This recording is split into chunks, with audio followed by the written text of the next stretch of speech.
guys, hello everybody, welcome to LOL starring Chris Smith, the best show on Love to Be Radio. Why is that? It's because it's one of the best. Guys, it's not Thursday, because that's different. We're on a Sunday right now, it's 10 past 6, because I have got an incredible guest that you all have to meet and all have the pleasure. This is the composer, creator, artist, singer, everything of the fabulous Fated the Musical, the online sensation on TikTok, Miss Adriaana Corkum. Hello, welcome to the studio. Hello, thank you so much for having me, Chris. Oh my god. So, to anyone who doesn't know, Fated the Musical is a TikTok musical all set in Arthurian legend, the legendary King Arthur. So, you have been working on this for such a long time now, and you have been doing this for everything. Please set the ground running. How did this dream start? Yeah, so Fated the Musical actually started as a university project in 2016. So I was in this amazing album study course, and you're supposed to write a concept album. So I was like, okay, this is amazing. I'm going to write a concept album about myths and legends. And one of the songs was a provocative trio between King Arthur, Guinevere, and Lancelot, where they're all talking about how they feel about the affair that happened, the famous affair. And from there, that song kind of took off, and people started saying, you could make an entire musical from this song alone. So I decided I was going to try that and started writing, and all of a sudden we have a 45-song, 3-act rock opera that we're ready to show the world all these years later. Unbelievable. The fact that it started as a university project, and I mean, you have grown not only just to show off your talent, but the fact that you, from one person to a whole team, a whole cast, there's animations, there's a game in progress. You have expanded this so far out, but the question to it is just, why King Arthur? Why King Arthur? So that's a great question. King Arthur is such an inspiring story, and the legend has so many interesting aspects and changes in each of the stories that you listen to and you hear, right? But what I was really interested in was the introspective and the nuance of the characters. We know the story King Arthur, he becomes king, he's fated to be the best ruler of all. Then you have all of his knights working for him, trying their best. His best friend has an affair with his wife, and all of a sudden Camelot falls. And that's a great story. But what interests me the most was how do each of these characters play into this fall of Camelot? What are their inner thoughts, their inner feelings? And how do you make the legend realistic and human? So instead of just saying, oh, it was fate, what does that actually entail? What emotions do they feel? Do they know that they're stepping into a trap? Or are they just completely, built into this world that they've created for themselves of love and destiny? So that was kind of what sparked this, is how do we look at the human? How do we look at the emotion? And how do we make this realistic instead of just, oh, it was fated from the start to fall? That I love, because I was going through your website and everything else, and you dive so deep into the characters, which I absolutely love. Mm-hmm. But I do often think, just like the story of King Arthur, like you said, it's a well-known legend, one that not only is the legend, especially to us on this side of the pond, but the fact that it's also one that's been adapted so many times. I mean, you can like count the movies, the stage productions, the TV shows that everyone knows about King Arthur. Was there any particular adaptation you drove from, or were you trying your best to sort of come up with something new? We do have rooted. We're rooted in L'Amour d'Arthur because we wanted that, the tragic story of Arthur. Of this is a man who lost everything, but we did go on our own way as well. One of the biggest changes that we made was actually Mordred. So Mordred, in most legends, he's fated to kill his father. He's very dramatic and angsty and evil-coded. And we didn't see Mordred that way. We see Mordred as a boy who grew up without a dad, who was told his whole life that, he wasn't important. And then all of a sudden, he's thrown into Camelot. He's supposed to be the heir to this man that he's kind of hated his whole life. And he's being manipulated by all these adults in his life. They're telling him, this is how you have to act. You have to accept your father. You're going to be king. And really, he's not evil. He's confused, and he's upset, and he's trying to find his space. So we wrote him as a very sympathetic character. Yes, he does some pretty awful things in our musical, but he's doing it from a place of hurt, not of a place of, he's evil and he's always been there to destroy his father. It's human. Well, because I imagine there are bits of the story which, like, I imagine as much as you want to, like, change, you just feel like, I wish I could change. It's just like, because there are the bits of, like, how did Arthur become king? How did Morgana come into the whole shebang? How did Guinevere do that whole betrayal? I mean, were there bits, because I also know the Arthurian legend, like, it's not set in stone, as you know. There are bits and pieces where it's like, okay, I can change this around. So was there any particular moment of the Arthurian legend which everyone knows, which you think, I can tweak this, no one will know it? Well, so the Sword in the Stone, right? Everyone knows the Sword in the Stone is one of Arthur's big moments. He pulls the sword, and all of a sudden, he's fated to be king. We actually changed that completely. He has the sword from the Sword in the Stone, but that's not the big moment for us in the musical. His moment is that he actually has the Lady of the Lake forge this in the depths of the lake and create Excalibur for him, and he infuses it with her magic and Merlin's magic. So the sword becomes not something that he just pulled out of a stone. It's something that they specifically created, crafted, and sacrificed part of their magic for him, which I think is a much more interesting approach than, oh, what's the sword doing here? Now I'm king, sort of thing. No, I love that. You're going to annoy a lot of Disney fans, but I love that. Yeah, that's one of the biggest questions we always have is why don't you have the Sword in the Stone? It's been done so many times, right? Like, every story has it. Why not make it new? Well, so that's also a thing. So it's not just you whilst you are the lead composer and everything else. You do have a team behind you, writing the whole thing. How much leeway do you have over, like, you know what, I'm just going to change this, or, like, do you still have to go through them to be like, no, it's a process now? Yeah, so they get quite annoyed with me, actually, my team, because I am always going in and tweaking things. So we'll be like, okay, we have our first 5 songs are set. They're supposed to be released in October, for example. And I'll go in and it's like, you know what, guys? The ending here, we have a motif. We want this storyline to really hit home, so we need to change something in Act 1. And I'll go in and I'll change it and then just send them a message being like, oh, there's new lines, there's new dialogue. Oh, my Sorry, God. but this is how it is. I mean, I understand it's your baby. It's literally the thing. So it's like, you're a bit of a perfectionist where it's like, no, I need this to be right. It needs to be good. It needs to be good. And they thank goodness they understand. And they're like, okay, like, Adriana, we get it. You're changing it. It has to be perfect. But yeah, they do tell me to reel it in a couple times.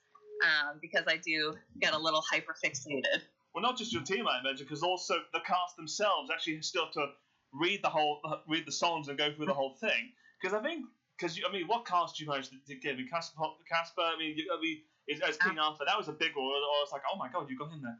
But, yeah. As for Potts as Arthur, he's absolutely fantastic. And he's been so good with us, like, changing lyrics. So, an example, one of his first songs that he sings, the Arthur lines weren't really hitting for us. They were more boring than what Merlin was singing, and we're like, oh, this is supposed to be Arthur's big, fantastic moment. So poor Casper, we changed all the lyrics on him and said, okay, can you re-record on all these new lyrics because we want you to be the star of the show? And he's like, yeah, of course, I'll get it done in like 2 days. Like, oh, thanks, Casper. Wow. Wonderful. So, yeah. I mean, we should also point out, I mean, Jacob Evans as Lancelot, Caitlin G is Guinevere, Ansel James as amazing cast there. But I also know you can dabble, you can sing. Was there any moment where you're like, I'll just slip myself in there, or were you trying to be entirely separate? I really wanted to be separate for our first sort of release because I love when people put themselves in their musicals, like Lin-Manuel Miranda, Jorge Rivera. I love that. But I also think that as soon as you put yourself in the musical, you're taking a spot from someone who could have been the true star of the show, amazing person for that character. So I never wanted to take a main character. The cast has convinced me to sing in the ensemble, so I'll be doing that a little bit. But main characters were always to be auditioned and choosing the best of the best, which we were able to get. There was an idea of, like, maybe I'll try and meet Guinevere for a bit. You know, that was something my mom was pushing really hard, especially when we got Casper, because she's like, oh, you and Casper would sound fantastic together. But not for me. You got the parents. So you did mention, because I was trying to remember, but you did mention Jorge, who also, if anybody doesn't know, a very famous TikTok musical, which the whole thing is out there right now. Have you had comparisons with Epic? Has there been sort of like competition of like, I'm not this, I'm something else entirely?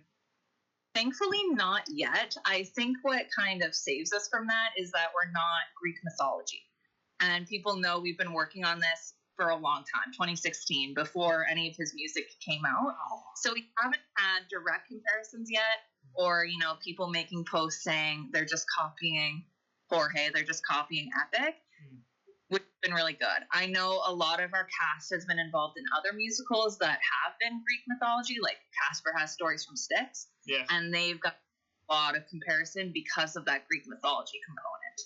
That I love. So another thing is the fact that so there's also Spanish cast, which I didn't know about, which is a massive thing there, which I'm impressed by, because not a lot of musicals show off an entire huge cast for trying to be multilingual as well. You know, especially with old English folklore. Yeah. You know what happened with that? It was actually so interesting. Like, we had our open auditions, and we noticed that a lot of our auditions were Spanish-speaking people, and they were so incredible. So you're like, okay, like, this is already a bad, hard decision for us to make. We're narrowing it down to 3 potential Guineveres, for example, but one of them is Spanish and sings beautifully in Spanish. So what if we do a Spanish cast, and then we don't have to choose? We don't have to choose between the two, right? Oh, that's amazing! I love that. So do you go through all the auditions yourself? Yes, yeah. Like, me and my core team went through every single audition, and we wrote feedback for everyone. So it's like, this is what we really liked. This is what we would like to see improved. We're going to have you come back, yes or no. But everyone got personalized feedback to help them grow, which took a long time. Like, we had over 1,000 auditions. Well, I was going to say, because a lot of people sort of don't necessarily know right now, you're still casting. You're still having auditions, and it's all about TikTok, isn't it? It's TikTok, and then if people want to do private auditions, they can submit on our Discord, because some people aren't into TikTok, understandably. But I mean, so that's a lot of auditions, I imagine. Thousands, I take it. How do you sift through all them? Yeah, like we would meet every week, a couple times a week. We'd order some sort of food, right? And we randomize the process. So everything is blind auditions. We don't want to know names. We don't want to know what they look like. We just listen to their audition, and we all write feedback. And then at the end, we go through and it's like, okay, based off our feedback, these are kind of the talk from today's listening. And then we listen again and again and again until we get who we want for our callbacks, which is such an interesting process, because, you know, then we're calling people back, and all of a sudden we're finding out, oh my goodness, this is like a huge name. That's crazy. We didn't know that they auditioned until after the fact. Or, you know, this person hasn't done anything, but they are so absolutely incredible. Like, look at the range of our cast that we have now. Oh, well, now you said big names. Now I got the details. What's the biggest name you've had? So, Casper's pretty big. Peter Barber, I don't know if you know him. Zeus, right? Yeah, he's Zeus, but he also has his own, he's writing his own musical, Melody of War, which is fantastic. He does a lot of singing. He's also in a foursome group, isn't he? Yes, he is. Yeah. So he's wonderful. So those are great. And then we have people who, you know, like Knox and Ellie. They're fantastic as well. They've done a lot of musicals. They're doing Return to the Moon. They did Stories from Styx. They are doing, you know, their own Next to Normal right now. So it's just a lot of talent and people that are coming from more experience than me, as this is my first project, right? So. Well, that I wanted to dive into. So like you said, it was a college project. Literally, you started from the bit. Mm-hmm. How much musical knowledge did you have before this, or was it all entirely new? So I was in music. So my undergrad is music, but it's vocal performance. So mostly opera and classical singing. So composing is actually not something that I grew up taking. It wasn't my undergrad. I just started taking this this, not even a composition course, this concept album course. And I realized that I could come up with lyrics and melodies really, really well. And then I kind of trained myself how to build the instruments around that. And one of my favorite tools ever is called Voclia. And basically, you can sing into your microphone, and it turns everything into MIDI data for you. You don't actually have to sit down and play the piano. And that was life-changing for me because as a vocalist, I find it much easier to sing out what I'm hearing than actually playing it on a piano. So I was able to create like my violin lines, my guitar lines, all with my voice instead of having, clunk them out one by one. And that really sped up the process for me. Love that. Well, I want to talk more about your songs, but we've teased enough people long enough to sort of talk about a musical. We got to at least play one of the songs in this thing. Mm-hmm. So I am going to give people a chance to hear. I believe it's the first demo you did, which was it's Guinevere's song. So, so everybody listen to it wasn't him. Can you give us the details where the song is and what it's about? Yeah. So this song, It Wasn't Him, is in Chronicle 3, the end of Act 1. And it is Guinevere realizing that she has mistaken Lancelot as Arthur. Lancelot came to pick her up instead of her betrothed. And she's realizing that she's fallen in love with the wrong guy. And now she has to be married to Arthur the first day that she's met, while Lancelot is kind of watching from the sidelines. So it's that moment of, oh my goodness, I have made a terrible mistake. I'm marrying the wrong person, but I have to do so because I'm a woman in medieval times and I don't have agency. So that's kind of the song and what it's about. Let's give people what they want then. This was Guinevere from Fate of the Musical, It Wasn't Him. Okay, we are back, everyone. Sorry for you hearing me live. I didn't turn off my microphone because I'm an idiot. So, we still have the lovely Adriaana here. Are you still okay?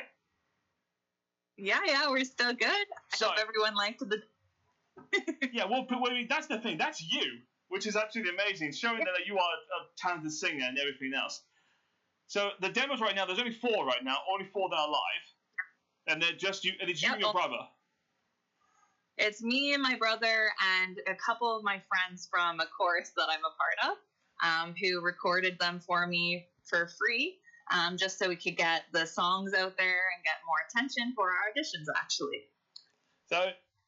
So you say you've written it's 45 songs. It's a whole rock opera. How many songs are, in your personal opinion, completed and done? All of them are written and done, but in terms of recordings, we have our first 5 are done, ready to go. They're coming out in October, and then we're going to start working on our second 5, which will hopefully come out in December, and then our next 5. So we're hoping to go on a bi-monthly basis from October with our releases. Okay. I want to talk a little bit more about the characters themselves, in the sense that that song, as you were telling me before, is about Guinevere in a sense having doubts, because the legend is always that she's a bit of a complicated character, because it's one of those things where it's like, effectively she does cheat on Arthur, Yeah.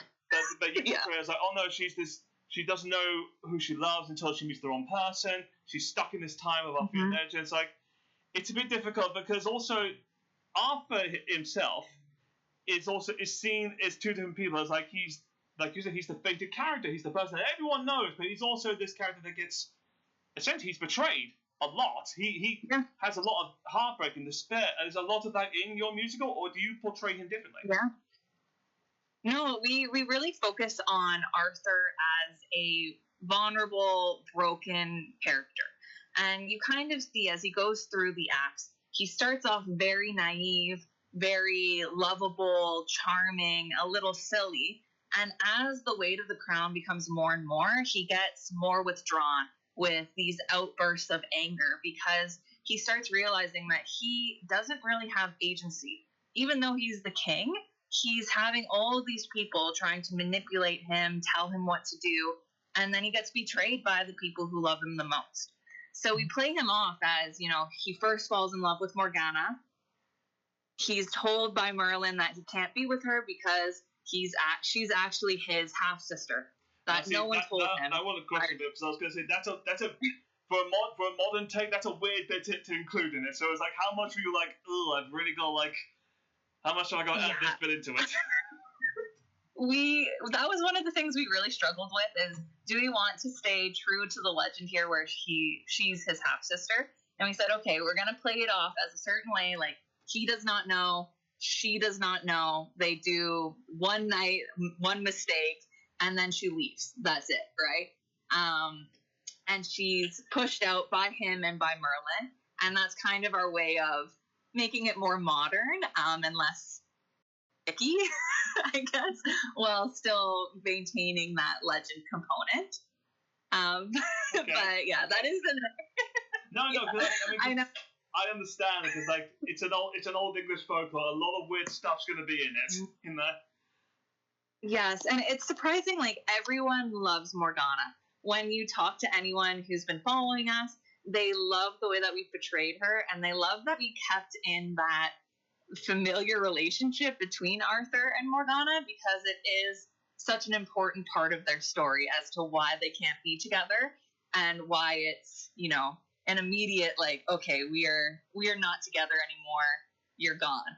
Instead of, if you make her not family, then it makes Arthur more of a bad guy if all of a sudden he pushes her out. No, yeah, well, because then the shift also then, because a lot of people see Morgana as just the stereotypical bad guy. She is, like, in the sense, like, she's just betrayed by the crown, has Mordred be raised to kill that person. But reading this, there's a lot more depth to her. There's a little like, no, you. I mean, how much? Because it's one of those things I just want to ask. There's a lot of depth to this. How long is this musical? Because you're going into depth so much of this. It's either going to be like 5 hours long. It's a long musical. It's about 3 hours and 15 minutes. Wow. Is what we think it is. There's some little songs we've added, so it might be slightly longer, but it's about the same length as Hamilton, just split up into 3 acts. Okay. So is it the 3 acts? Basically, Act 1 is Arthur's rise to become king. Act 2, him being king. Act 3, the fall, or is it different? It's slightly different. So Act 1 is Arthur immediately, Song 1, he becomes king. And Act 1 follows him in his transition into being the perfect king that Merlin wants him to be. So you see him get crowned, you see him create the round table, you see him get married to Guinevere. That's Act 1. Act 2 is 16 years after that marriage to Guinevere, and immediately you are told, Song 1, that it's been 16 years, it's been great, but Guinevere doesn't have an heir. So it doesn't have a son, hasn't been able to produce an heir. So all of the knights are actually gossiping and saying, you know, she's useless. We need to convince Arthur to get rid of her. Wow. Get someone else. Yeah, it's like a huge 360. So Act 1 is like really, really happy. And then Act 2 is like, oh, Guinevere is terrible. She needs to be gone. Out you go. So then Act 2 is kind of all of the characters realizing that there's cracks. They're not as happy as they should be. Arthur doesn't have the son that he wants. Guinevere is still in love with Lancelot.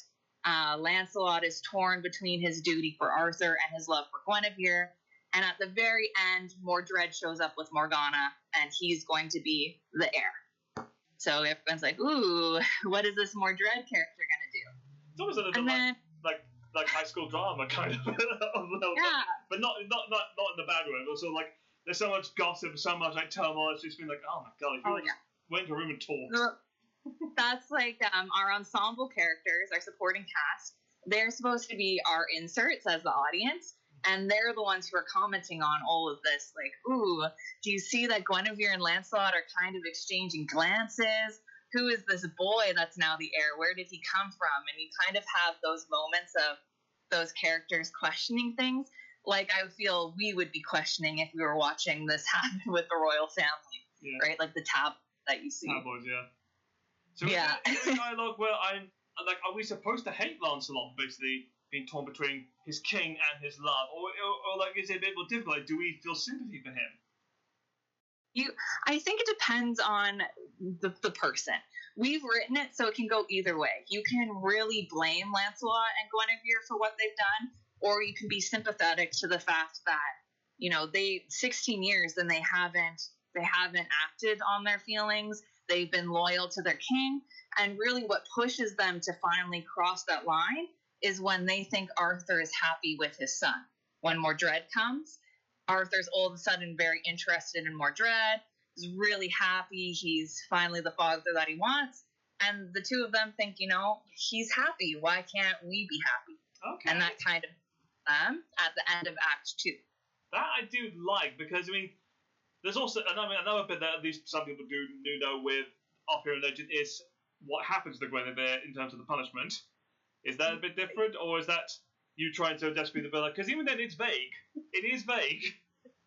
It's vague. We have it in Act 3. Arthur finds out, right? He finds out about the affair. He's devastated. And we really heavily hint that he wants them to be hanged.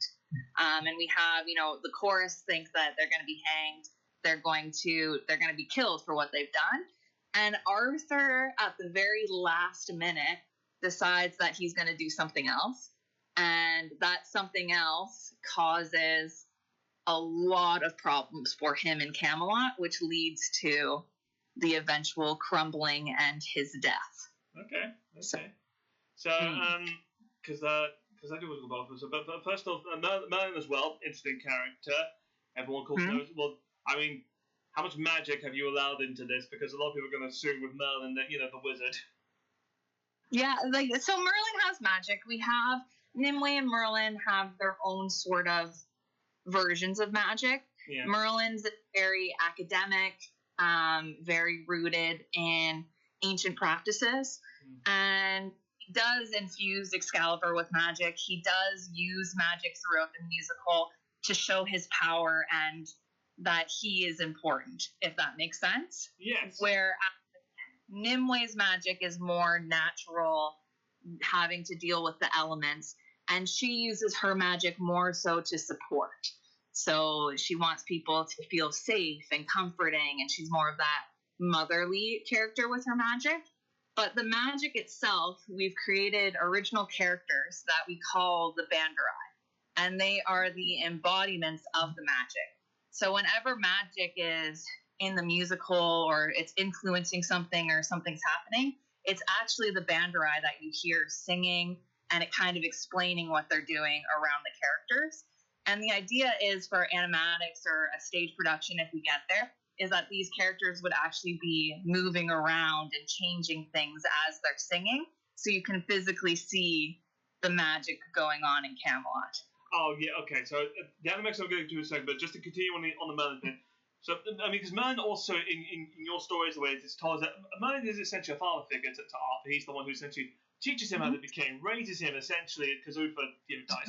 Yeah, but that means that he is kind of, in your way, the one pulling the strings. He is the one who is aligning fate to be like, no, the boy I have protected, made to be king, is going to be this one. Is there kind of like a sense of manipulation in there, like overall control? Like, how much leeway does he have over how much he wants to control over everything else?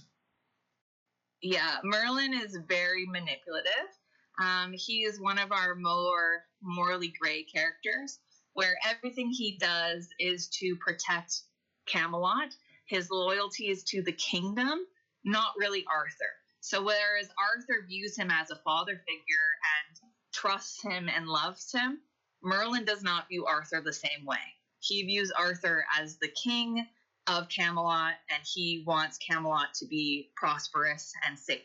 So if he sees like something is wrong, he will do anything in his power to fix it, even if that means hurting Arthur or the people Arthur loves. Wow, okay. Well then, let's get the tough question down then. Which character was the most favorite to write? The most favorite to write. So I would actually say that Merlin is the most interesting to write, because he's the only character who's very sneaky. And how do I explain this? When we wrote this, rock is kind of the genre that we use to show sneakiness or anger or more serious emotions.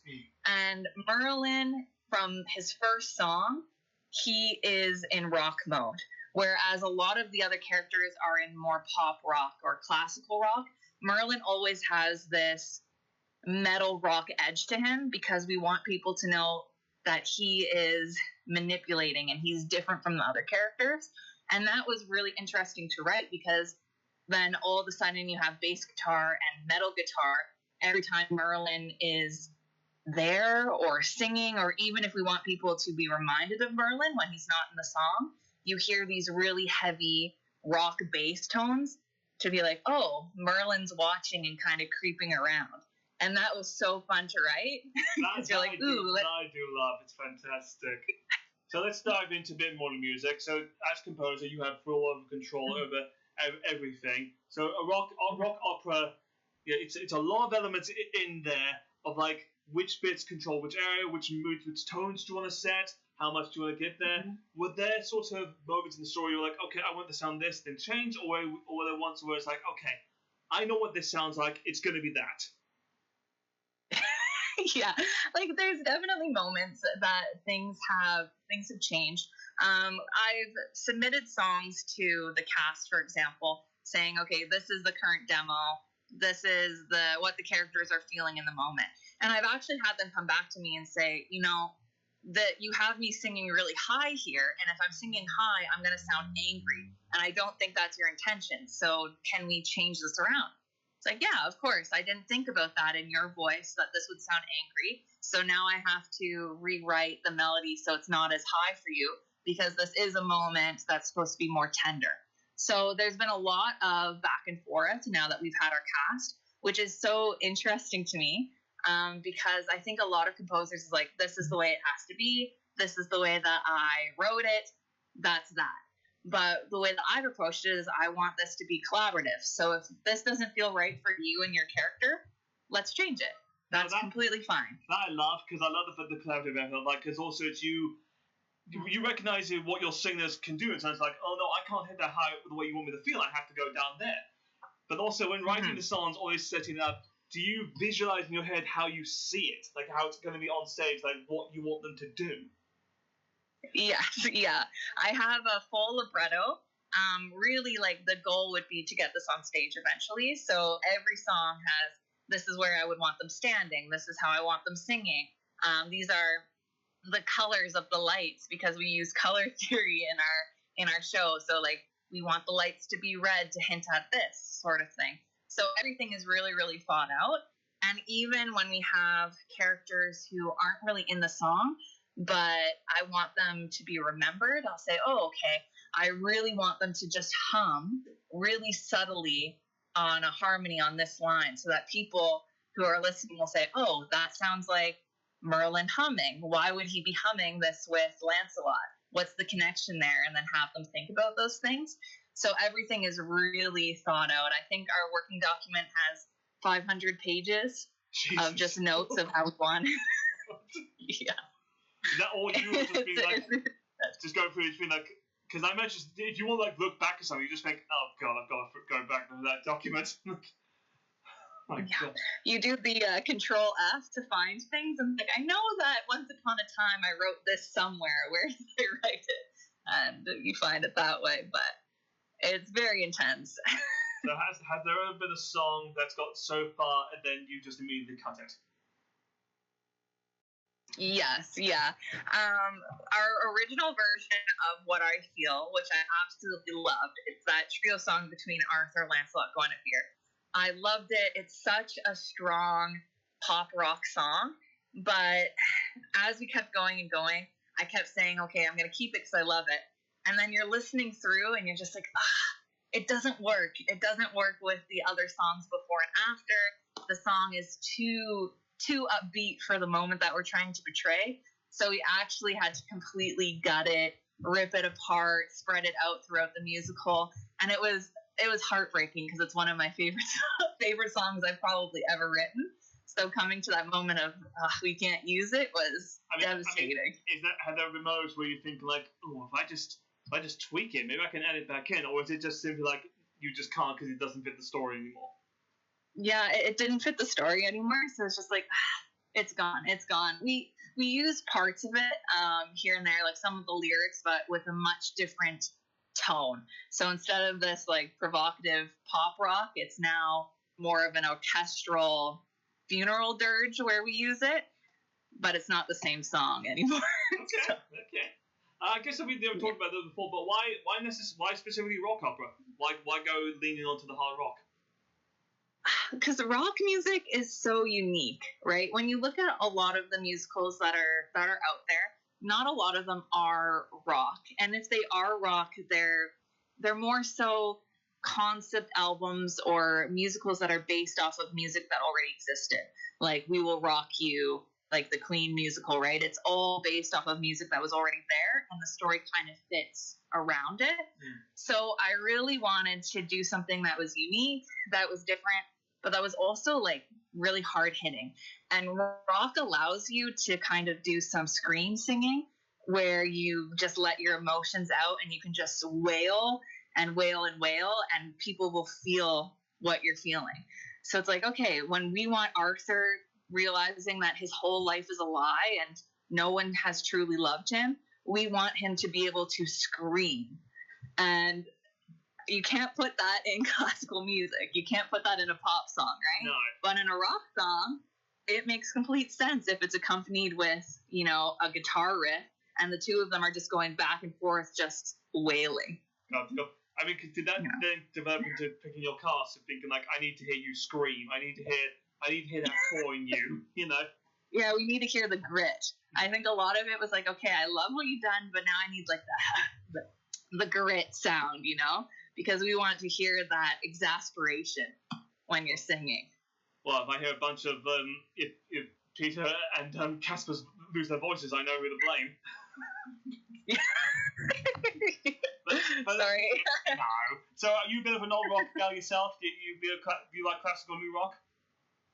I love rock music. I love classical rock music.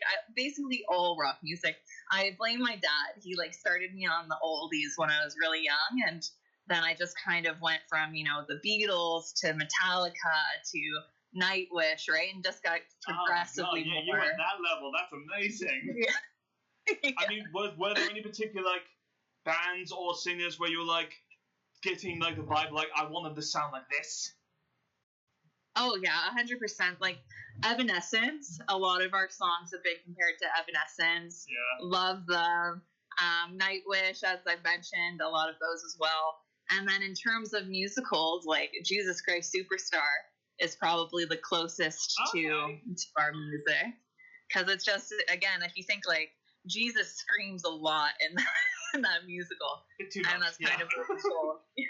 Yeah.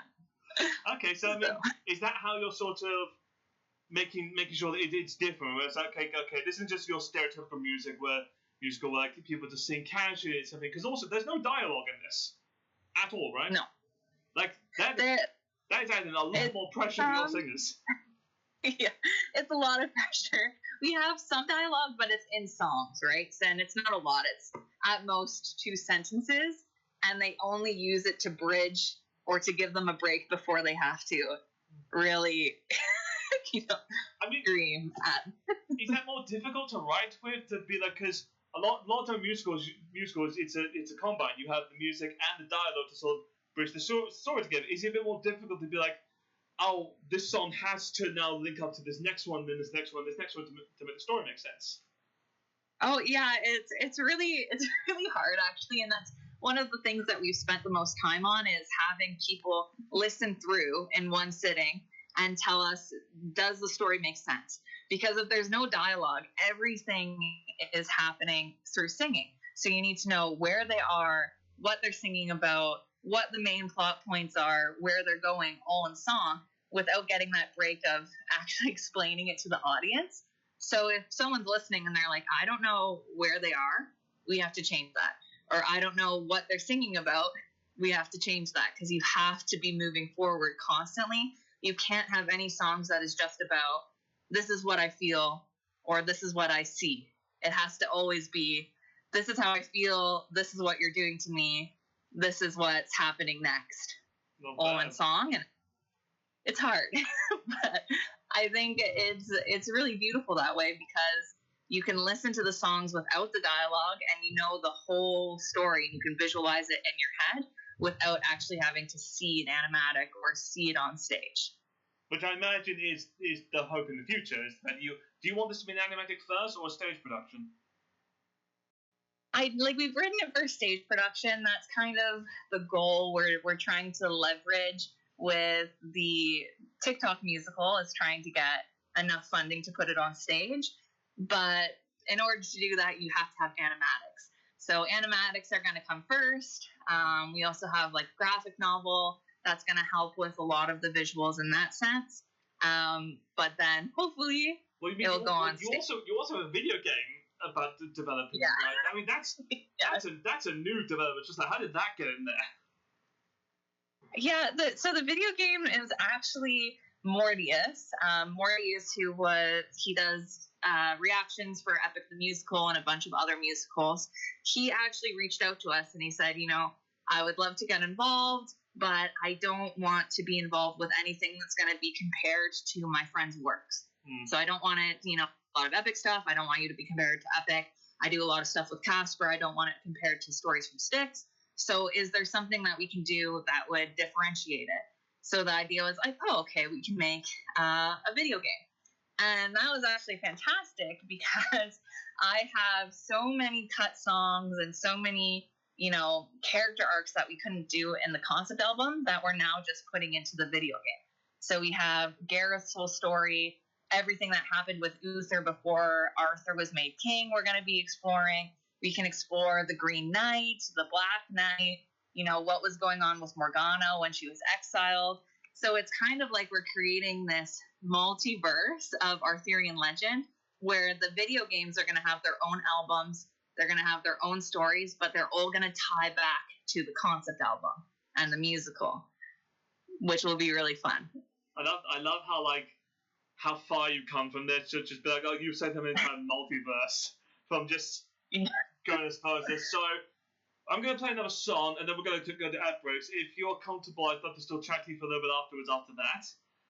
Yeah, of course. So let's give everyone another song to end on the ad breaks. So let's give people A Brother's Trust. So what is A Brother's Trust? Who's singing? Which bit is that from?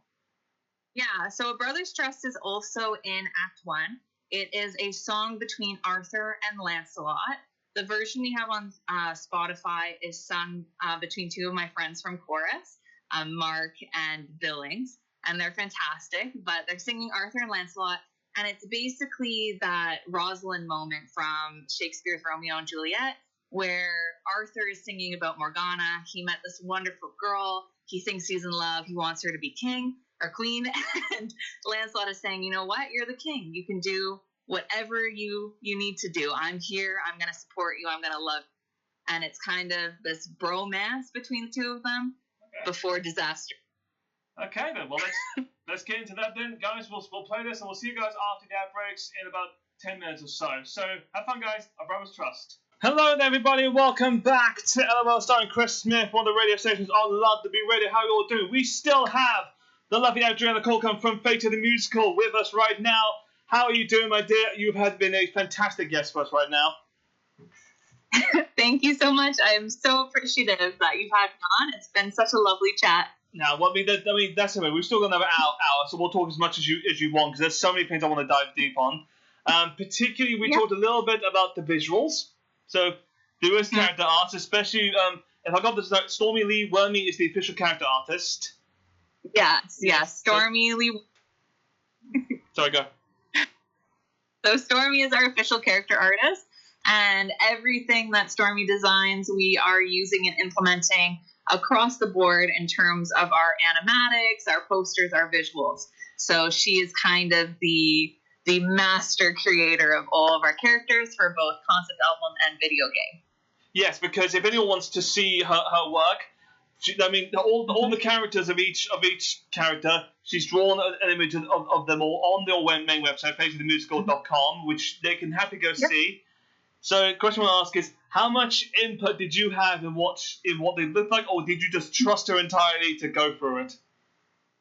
We had a great conversation before every single character of what we were kind of looking for that character, but then we trusted Stormy to bring them to life.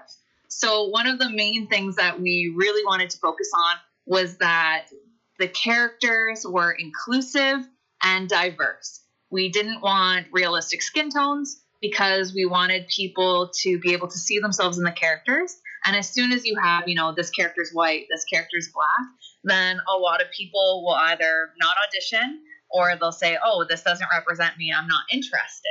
So if you make them blue, purple, orange, right, then all of a sudden they can be anyone, right?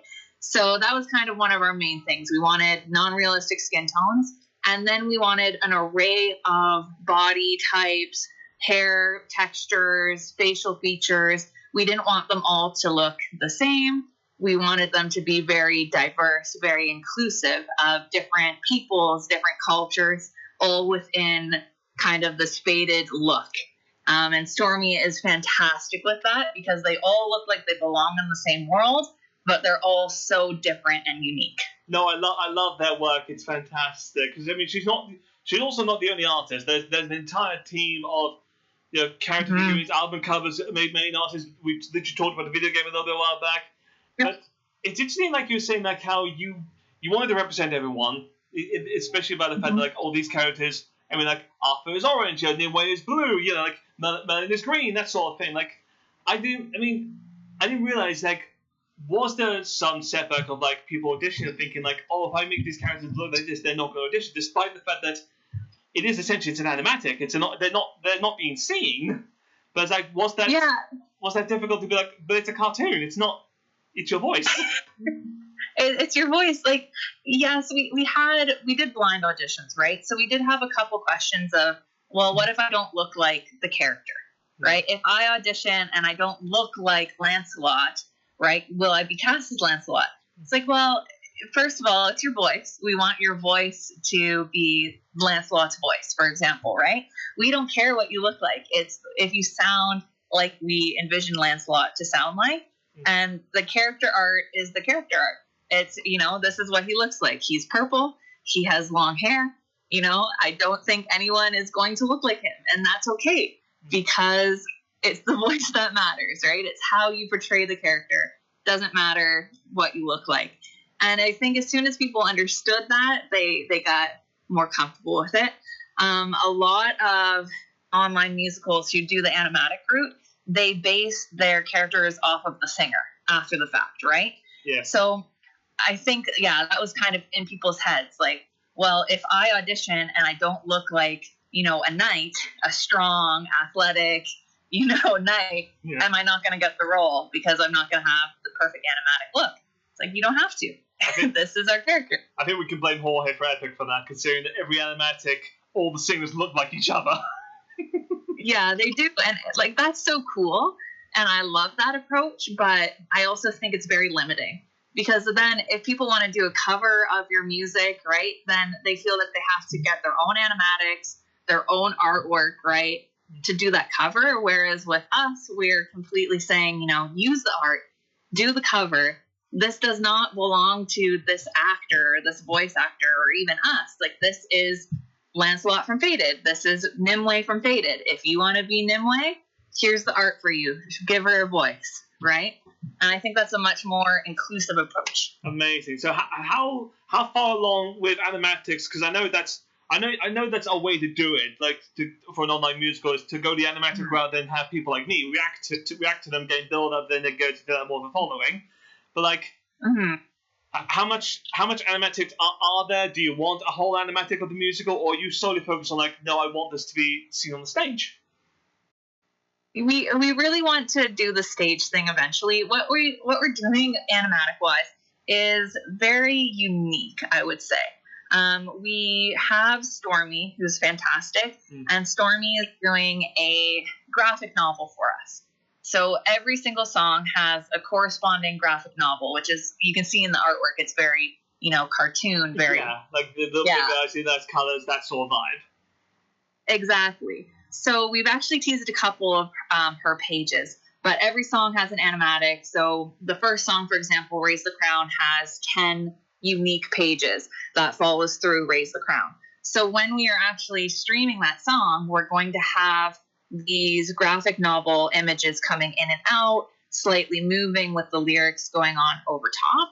And that's kind of our visual. Then for specific animatics, we have very, very specific key moments where it's actually going to be fully animated, but it's not the whole thing.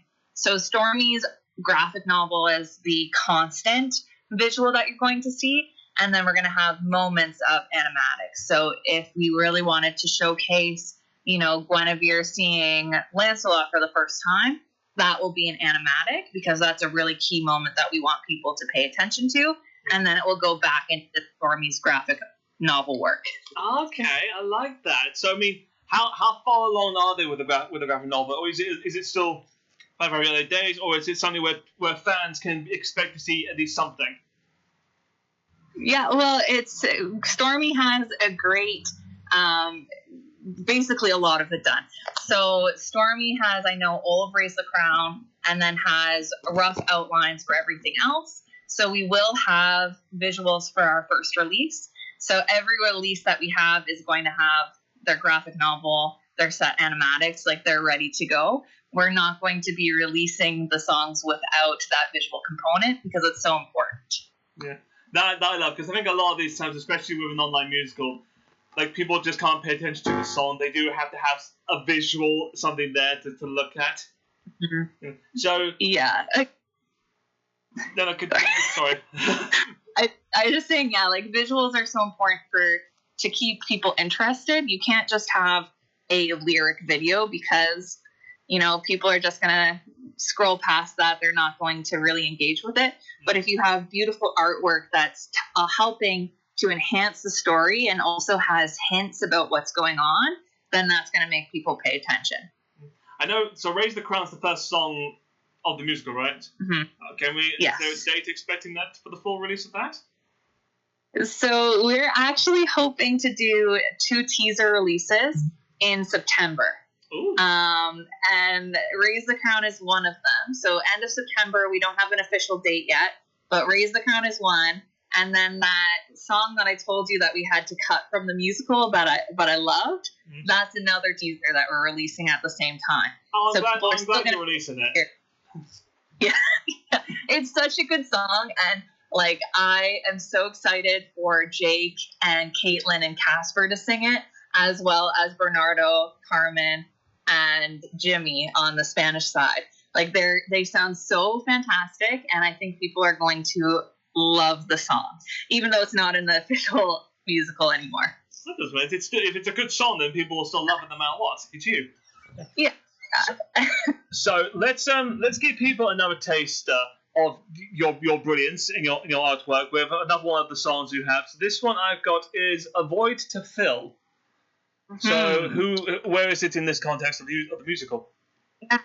Void to Fill is in the end of Act 2, and it is a duet between Guinevere and Mordred, which is something that you don't actually see in Arthurian legend a lot. They don't interact at all, really. So this was kind of a... They don't.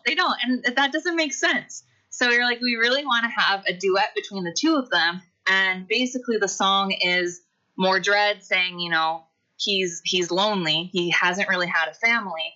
And Guinevere saying that she herself is lonely and she didn't have children like she wanted. So maybe the two of them can be that void, like, and fill the void that they have, right? So it's actually a very sad song where they're thinking maybe we can be each other's family in this crumbling world. Okay, a little bit sad, but also a little bit happy to try and find each other. So yeah, this is so. Once again, if people don't know, there's 4 demos, and you sing most of them, or all of them. So you're on this. Who else is on this? Yeah, it's me and my brother Colin, who's also one of our composers. Damn. All right then, let's give them a taste of your singing. There, this is "A Void to Fill." All right, that was "A Void to Fill." That was absolutely amazing. So we were talking a little bit in the middle there, but I want to get involved more into more into the sense of that responsibility, because we talked in the first half. A lot of people know King Arthur, it's a story that literally everybody knows.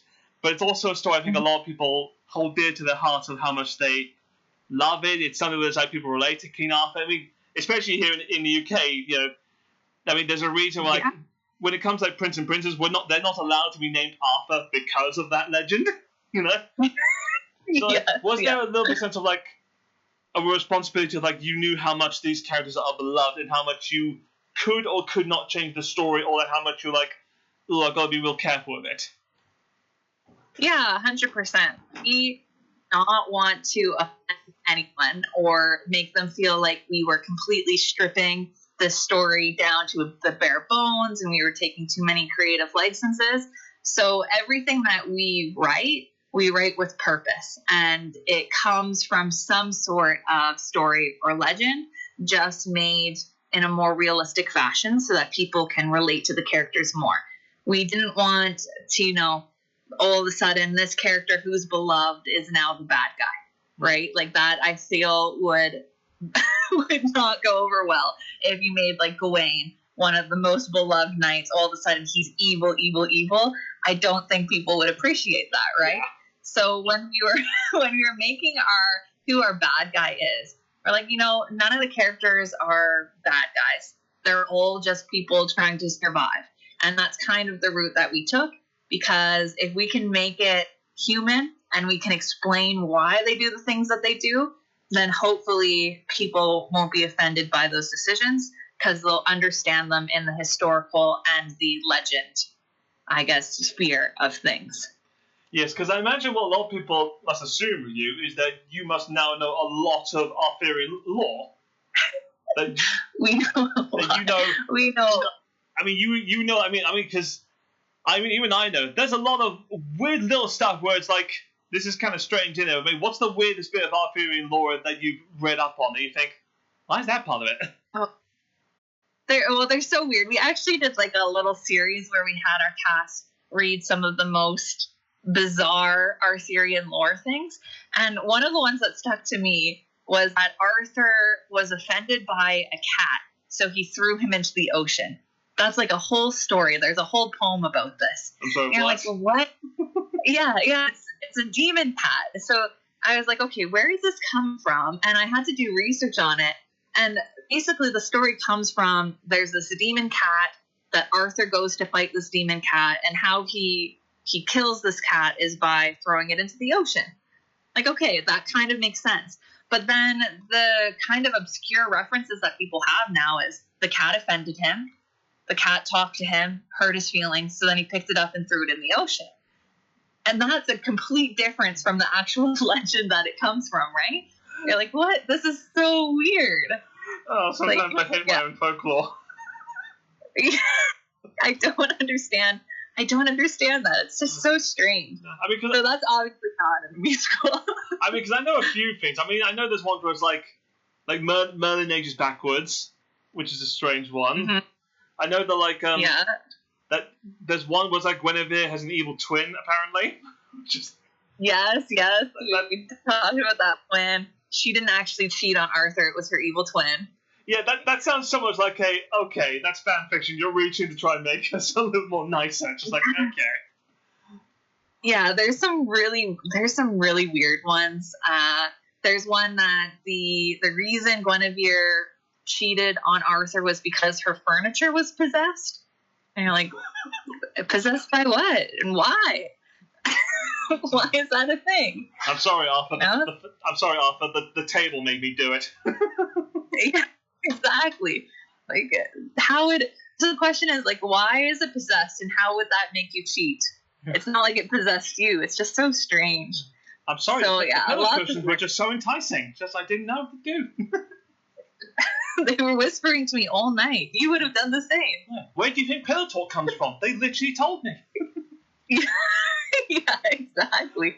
It's just like, yeah. Are there any bits of that you just thought, oh, I've got to add it into this one now that no one really knows that much? Nothing that we've really, like, we've done some Easter eggs for some more obscure references, but nothing like super weird like that. But mostly, like, I know in a lot of legends Gawain is implied to be in love with Lancelot, for example, right? So we pay home to that, where we have, Gawain kind of be the one that gets the most upset when Lancelot is put into the dungeons and when people think he's going to get hanged, right? So we do little nods to legends that way, but no direct references. Okay. I mean, another big one. Sort of big, but it's one of the earliest MacGuffins out there is Arthur's quest for the Holy Grail. Yeah. So is that how much is that in there? Zero. You didn't include it at all. We don't touch on it at all. That's one that has been done so much. And if you look at Monty Python, I love Monty Python's version of that story. Cool. I don't think I would ever be able to do it justice. So we don't talk about it at all in the concept album. And so far we don't have plans to do it in the video game. So that's one that we just, it's been done to perfection. I understand that. Is that something where people have compared your work to, since because Monty Python did do a King Arthur musical, a very successful one that earned them a lot of Tony's awards. So have you been compared to that in the past? We actually haven't, which is very surprising. I think that people see our musical as more, tragic and vulnerable and, all of the darker adult emotions, whereas, Monty Python is more comedy, more fun-loving, right? So the two of them are completely different, and they're not compared, I think, because of that. Or people just don't want to compare them to my face. Who knows? Maybe they think it behind the scenes. That's not a bad comparison to do. That let's be honest. There are some quite bad King Arthur variations out there, which we can mention or not mention, just to be make sure I don't avoid that. Yeah. I know, our Discord, we have such a fantastic Discord community, and they do a lot of Monty Python or musical references for Spamalot. So you'll see, the Knights of Ni, they'll post that all the time, and they'll quote things back and forth. So that's lovely, but, nothing so far in comparison. So we talked a little bit about this earlier, but, you do receive feedback for all the things that you do. So how much feedback from the fans do you get from them if you send them anything? Because I know you do via Discord, you do via Patreon, you send them things. How much feedback do you get from them? Yeah, actually quite a lot of feedback. When we first started, we did Workshop Wednesdays, where I would post things that I was debating between, this lyric or this lyric, or, this song isn't really working. What do you guys think? And I would get, 50 to 100 responses of people giving suggestions of what they liked, what they didn't like.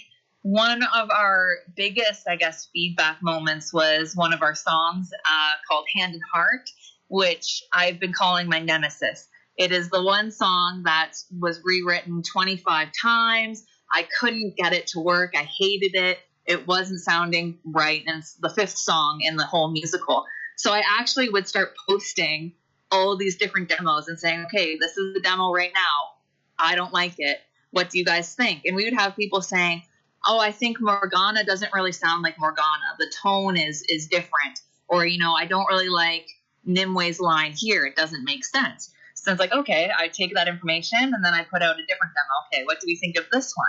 And that song, actually, I worked through with 3 months with mostly my Discord until we got it to a point where everyone was like, yeah, okay, I like this now. It makes sense. It sounds great. This is it. Don't change it anymore. So that song was really built off of our community and what they were hearing, what they were thinking, and what they wanted from that moment. Wow. So it does show. It's nice to basically have not only a fan base that's dedicated, but one that's also loyal to where you want those characters to be. Oh yeah, yes, yeah. They, I love our server because they are so into the story and the characters, that the way that we've written them. So they'll go on huge theories and tangents of what they think this lyric means and how it relates to this future plot point. But they'll also call me out something doesn't make sense. Now I just have to know, had there been debates? Had there been like arguments between like what this character should do and what they shouldn't do? Oh yeah. There's been huge debates. We had one song in particular that we teased. It was called Song 39. It's now called Next in Line. And we put it out there and we said, okay, this is kind of the villain song, quote unquote villain song. Who do we think singing it?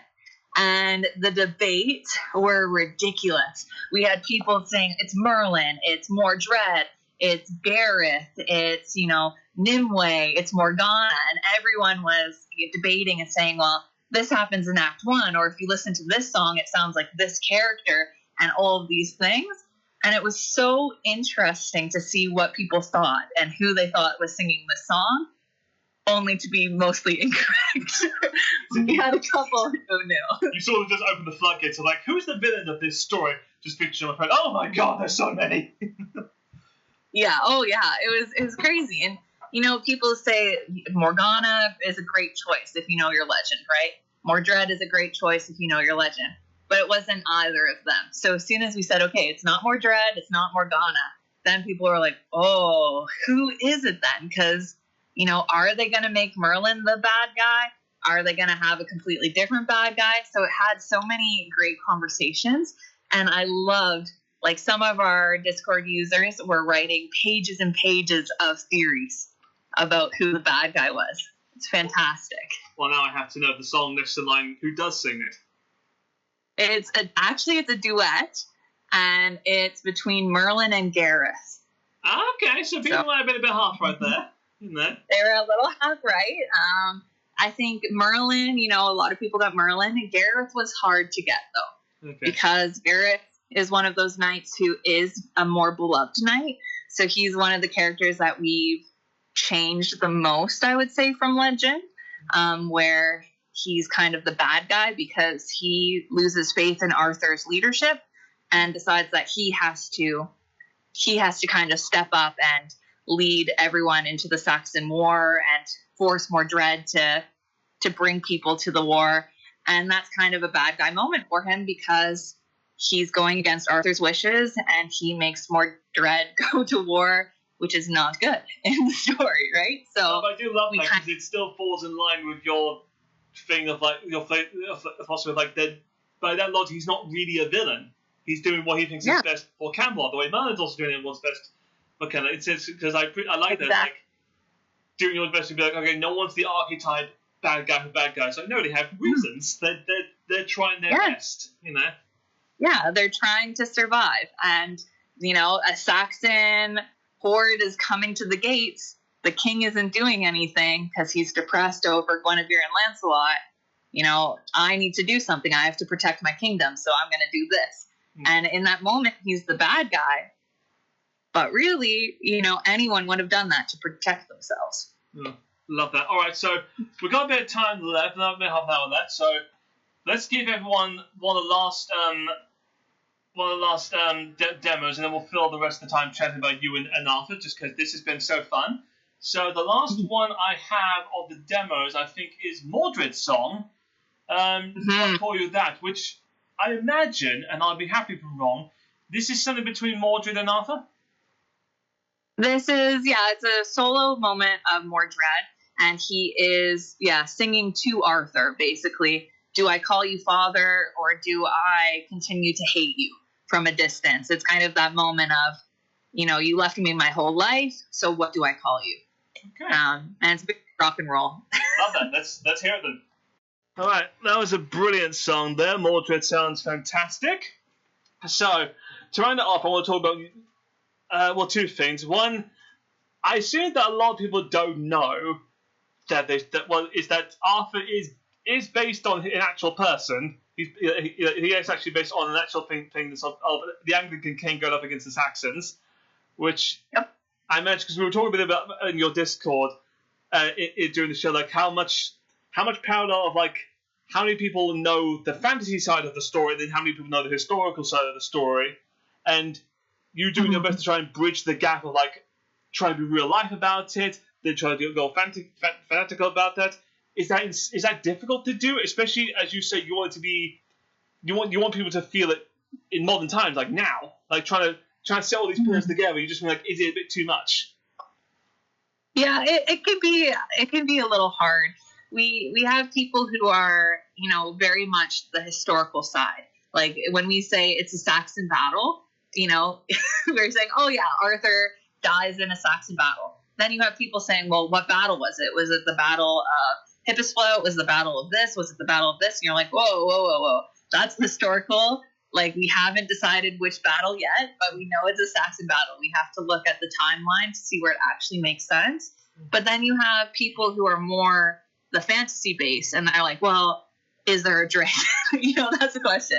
Is there a dragon in the Saxon battle? Like, is Arthur riding a dragon? You're like, well, no, I don't think that that's something that we can do, on stage, so we probably don't want to include it. So you're kind of balancing, do we go historical route? Do we go more fantasy route? Or do we kind of find a happy medium? And that's kind of what we've tried to do is like, okay, we're going to ground it in a timeline that's historically accurate, but we're going to have some magical components. But the magical components are not going to be too in your face. We're not going to have a dragon. We're not going to have Merlin dancing around with a wand and conjuring all of these things, right? Like that doesn't make sense for the story that we're telling. So we're going to have, the Saxon battle, and we're going to have Excalibur represent the magic in that moment where whoever's holding Excalibur can't really be hurt because they're protected by magic. That's something subtle that we can include, and you can have people discuss it, and you can show it visually without it being, people are being Harry Potter out there with wands and a big dragon comes in, which would be cool, but just it doesn't fit in our more human, vulnerable story line, I guess. No, but I love that. I love the fact that no matter what, you've taken an amazing legend and grounded it to the level of just these are people who are not. There's no good, there's no bad. They are just people just trying their best, and if they mess up, they'll mess up, and they might do good things, they might do bad things, but that's being a person. That's being who they are. Yeah, you're a person. You're making mistakes. Everyone makes mistakes. I think what I'm most excited about is that when people listen to this musical and they can see it from beginning to end, I want to know who they think is to blame. Because we've written in a sense that you can argue every single person is the reason that Camelot fell. Arthur, because he never really stood up for himself and he let people take advantage of him. Guinevere, because she obviously seduced Lancelot, had an affair, broke Arthur's heart supposedly. Lancelot, because he betrayed his king, right? You can go through every single character and say, this is the moment that caused Camelot's downfall. But if it's every single character, then is there really just one person to blame? So I'm really interested to see what people think in that sense. That I'm going to absolutely love and wait to see. So, we talked so much about the musical. Let's actually dive a little bit more into you, in the sense like this is your baby. This has been almost 10 years. This has been your baby going through the whole thing. Yeah. Are you classically trained? Yeah. I'm a classically trained vocalist, and I did piano as well, but not in composition. No training in composition formally. But I imagine that must be scary in the sense like you are training one thing, but it's like you are now leading this whole production, and it's like, because it's not just also you knowing like, okay, this needs to go there, this whole thing, but also you need to learn like, okay, what instruments do I need to get? What scenery do you need to get for that sort of bit? Like, because like you said, you're a graduate of it, you studied a lot of it out there. Was there anything new that you learned through this process of like, okay, I didn't know this before, now I know now? Oh yeah, so 100%. Like I told you that I did most of my demos on Voclea, which is singing and having it turn into MIDI. Then I realized that when I sent that MIDI data to, our other composers, so my brother being one, and iHoist, who's our other instrumental producer, when they got those MIDI files, they couldn't use them. And I didn't realize that. So they didn't know where they fit. The notes, because I sung them, right, when they put them into their DAWs, there was a bunch of vibrato. So where it sounded on my DAW as straight tones, on theirs it was all, wonky. So it caused a lot of problems at first because my demo sounded great. And then I would send it to them and they'd be like, whoa, this is a mess. This sounds like nothing, because on their DAW, it was picking up every little tremor in my voice. So the guitar wasn't straight tone. It was like going all over the place. So that was a huge learning curve. And now I have to like go back, and I've been going back to all my demos and actually doing them with MIDI data with the computer, so that when I send it to them, they can actually hear the correct instrument, and then they can build on top of that, which, yeah, I never would have thought of that before when it was just me. That's amazing, because I mean, it does also showcase that whilst this is a passion, this is your work that you're doing, which is absolutely fantastic. It's changed your life. It is, but it's also unfortunately costly. It costs a bit, which I imagine would go to costing the instruments, costing the microphones, costing the time.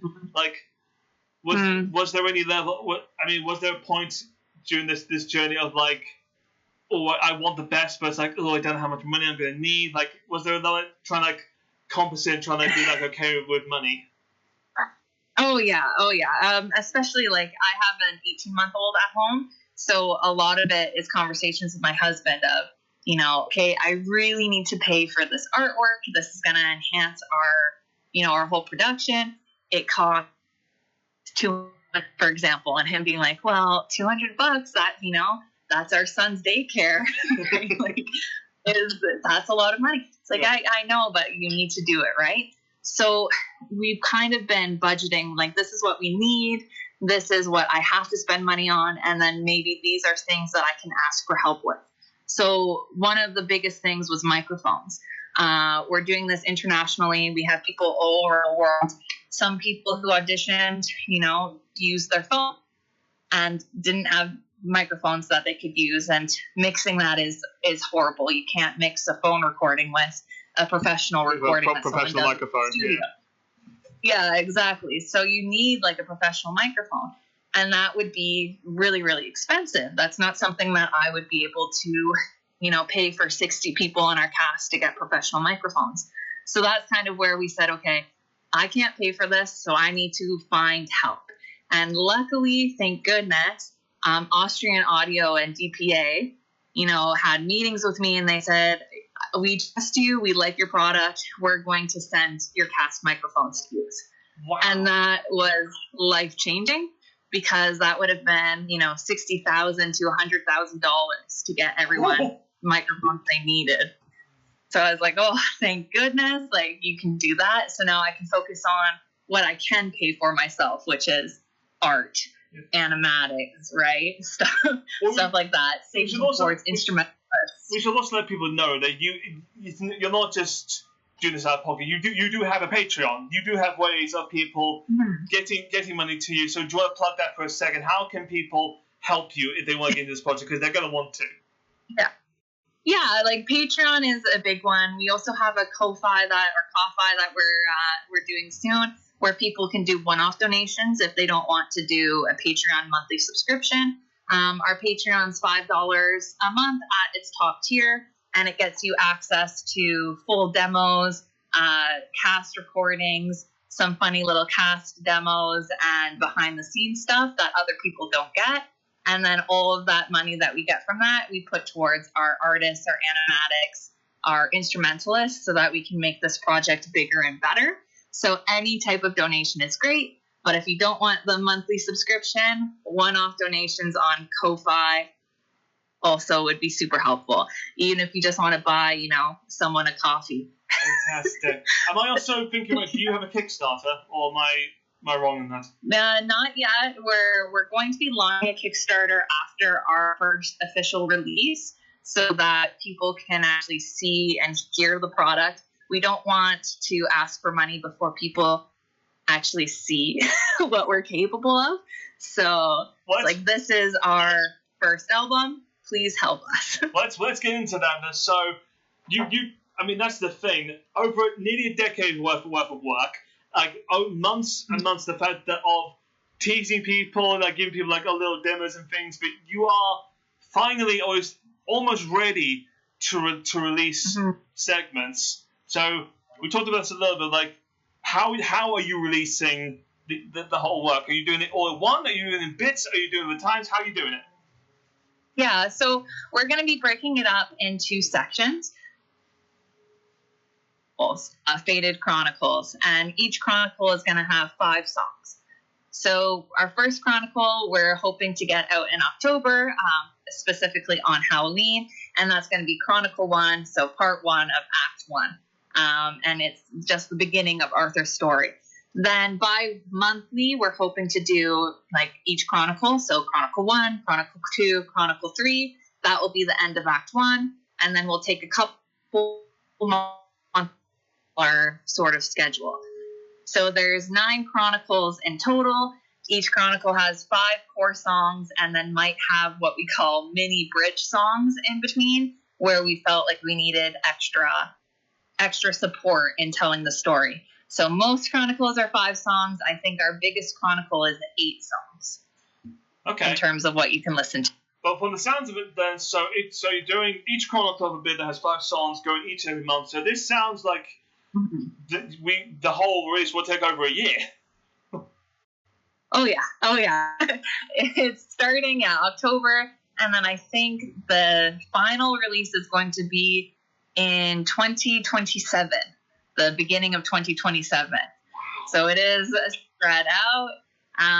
The idea is that we can slowly build and get hype, and then hopefully start gaining more money so that we can put more into the production. So this is just a concept album. We do have some live instrumentalists, but we want more live instrumentalists. We do have our artwork, our animatics, but we'd love to pay for more people to do that. And then, of course, saving money so that we can try and leverage a live show eventually, or even like bring our cast to the UK and have them record the musical at a castle or something. That would be super cool. So we're trying to figure out the best way. I'll throw my hat in the ring and say, if you somehow in the future get the cast all here, I'll gladly invite you all here to do a full cast interview. You know. Oh, that would be fantastic. I'm sure that they would love it. So I mean, for anyone and everyone, including me, who are going to be reacting to these songs, because let's be honest, I'm a fan, I'm going to react to it. Is it just going to be the songs? Is there going to be artwork or animatics with it, or is it just going to be here are the songs? What the deal? Yeah, so every release is going to have artwork with it. So we're going to have on our YouTube the songs with the artwork that we've commissioned to go along with it, so people can see exactly what the vision is. As we get more money and more funding, we'll probably be doing more animatics. So we'll be updating our YouTube in particular with different animatics for different songs.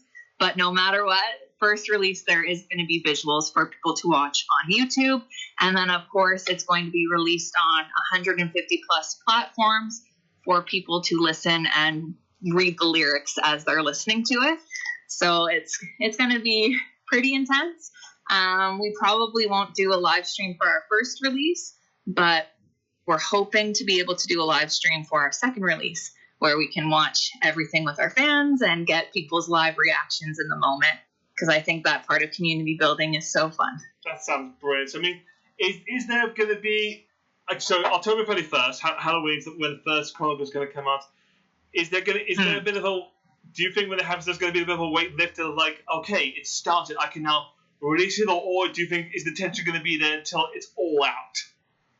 You know, I think that the tension's going to be there until probably Act 2. And I know this sounds so strange, but a lot of, creators always say Act 1 is the strongest and Act 2 is the weakest. So, if you look historically at musicals, that's the way it works.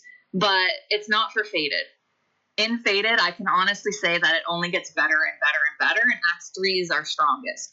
So Act 1 is good, but it's happy, and it's, everyone's still hopeful and naive, and they're partying, which is all fun, but the real story and the real music doesn't come into play until around Act 2.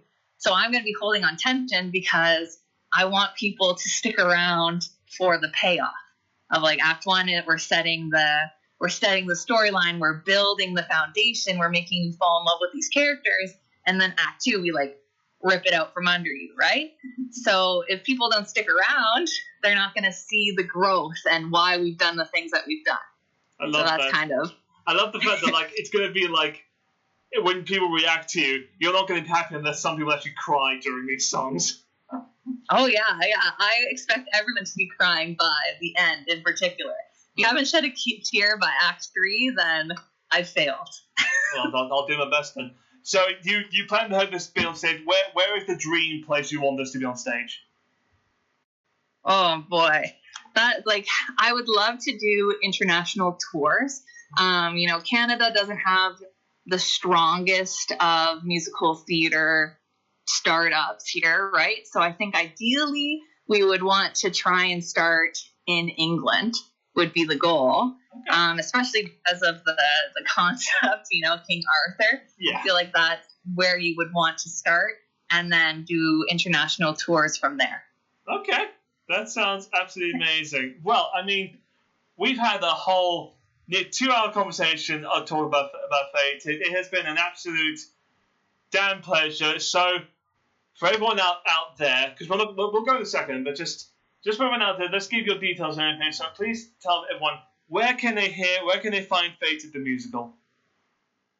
Yeah, so Fated the Musical is popular right now. So our handle is @FatedTheMusical. You can also check us out on our website, www.fatedthemusical.com. And then our Discord is all linked on all of those platforms, which has a great community. When you are actually ready to listen to it, it's going to be on 150 plus platforms. So it'll be on YouTube, Spotify, Apple Music, SoundCloud, basically anywhere that you can stream music, Fated will be. Okay, I love that. And let's get the coup de grace of big questions. What's your favorite musical? Oh, my favorite musical is probably Chess from the creators of Mamma Mia. Yeah. Okay, that Yeah. See, I was fully expecting like We Will Rock You or something along those lines. Of like, no, it has to be Chess. But I think it's because Chess has so much emotion in it. And it's one of those stories that makes you invested in the characters as people. You know what? That's true. I will give you that because I imagine because the songs in there are tough. They're tough to sing. Because it's a lot of like big power ballads. Oh yes. Which is very similar to Fated. It's difficult music, mostly sung through, and very character driven. Oh god! So I think that's favorite one. If your cast don't hate you by the end of this, I'm like, Meg, stop doing this. Then I think you've done your job. yeah. I mean, you should ask them about their singing. I mean, not that you're thinking about this, but just because we've got time. If there was any other legend or story that you would want to do, off the top of your head, what would you do? Egyptian mythology. Something in Egyptian. Because it has not really been done before. And, it's its own thing. But if you're talking Arthurian legend, then it would definitely be the Green Knight story, which we didn't put into Fated because it's just epic to fit in. No, I think that's like, I think you're right. The Green Knight it deserves its own little story there, Oh, yeah. Or very exactly. Because I know you've done it. I know you've said it afterwards, but I reckon you could probably do the Sword and Stone and make it really, really weird and human, and I think that would be really fun. Yeah. Oh, yeah. That would be super interesting for sure. But I have to say, Adriaana, this has been such a fantastic show to be a part of. Thank you so much for being my guest on today's show. And to everyone out there, remember, Fate of the Musical is on Spotify, YouTube, Discord, your Patreon. They have everything out there. There's only 4 songs right now, but you only have to wait about a month or 2 until the first release of the Chronicles, first 5 songs of Act 1. That will be on the October 31st, the whole thing. Thank you so much for tuning in, guys. We will see you guys next time with a brand new guest. I hope to see you in the future as well, because I will be looking forward to reacting to your stuff in the future. And remember, guys, this whole show will be on YouTube as well to react to. Thank you so much, guys, and I will see you next time.